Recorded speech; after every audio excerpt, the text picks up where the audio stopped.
Man has used organisms found in nature to kill or disable his enemies since the Middle Ages.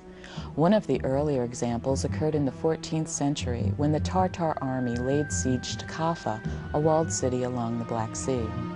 When an outbreak of bubonic plague began to ravage the Tartars, they decided to catapult the plague-ridden corpses into the city, thereby helping to start an outbreak within the walls.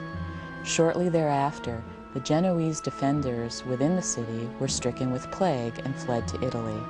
They carried this infection with them to Europe, beginning the outbreak of the horrible Black Death, which decimated the European population.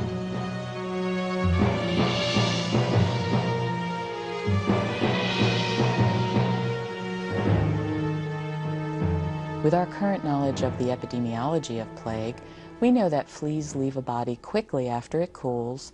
Therefore, it's most likely that the outbreak was actually spread in Kaffa by flea-infested rats, which were already within the city. What you have just heard Dr. Kano tell of the old Great Plague is the truth with modern implications. Here's the lesson. Major epidemics and outbreaks are always linked to major socio-political upheaval.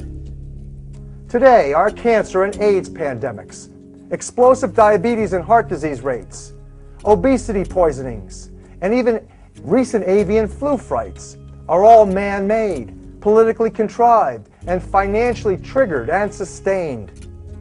These are socio-political impositions, not nature's curses.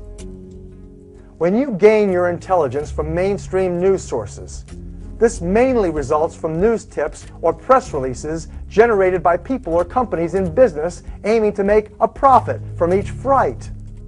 This best explains the vast majority of biological threats to which Americans have become sensitized or terrorized by mainstream news sources, without regard to the millions of Americans who are already disabled and depressed or phobic. Consider the avian flu fright. It appears to have largely benefited Donald Rumsfeld. Besides directing the Department of Defense, few people recall his position as CEO of Cereal Company, maker of NutraSweet, the poisonous sugar substitute, controversially approved by the FDA, along with the first oral birth control pill. Rumsfeld chaired the board of Gilead Sciences, Inc., initially a small company that developed and now licenses Tamiflu to the drug giant Hoffmann-La Roche. Tamiflu is the only government-recommended treatment for an epidemic that hasn't happened yet. The fright over the avian flu sent Rumsfeld's cronies' stock soaring. Other examples of white-collar bioterrorist attacks include several alleged E. coli outbreaks, meat packaging company takeovers, and SARS. Vast industries are built, company takeovers occur, or competition is destroyed by death threats and terror campaigns. The Japanese Imperial Unit 731 operated in the 1930s and 40s when Japan was mobilized and ready for war. General Shiro Ishii, mastermind of this terrible program, had a mission to turn illness into weapons of murder.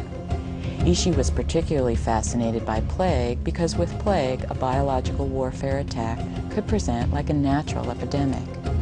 Person-to-person spread could then produce disease out of proportion to the original amount of agent used. The Japanese were unable to disseminate plague by either aerosol or in the water supply, so they used nature's vector for spreading the disease, the common flea. Ceramic bombs loaded with infected fleas were dropped over several cities in mainland China, causing large outbreaks among their population. The old Japanese military was not the only ones growing plague and other dangerous bioweapons, risking severe outbreaks.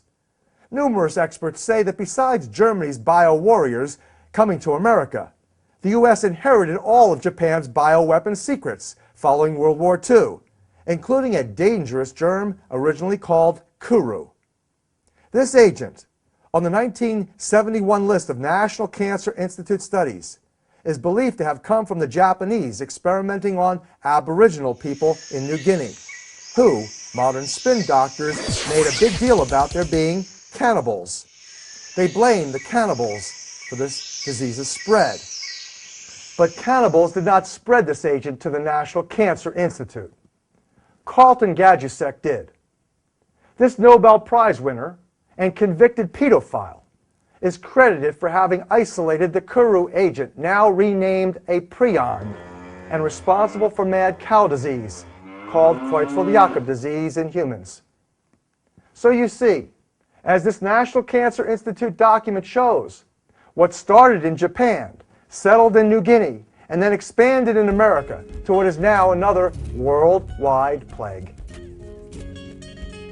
The risk of these and new genocides emerging is multiplied by what is ongoing throughout America today in some 113 university, government, hospital, and corporate laboratories.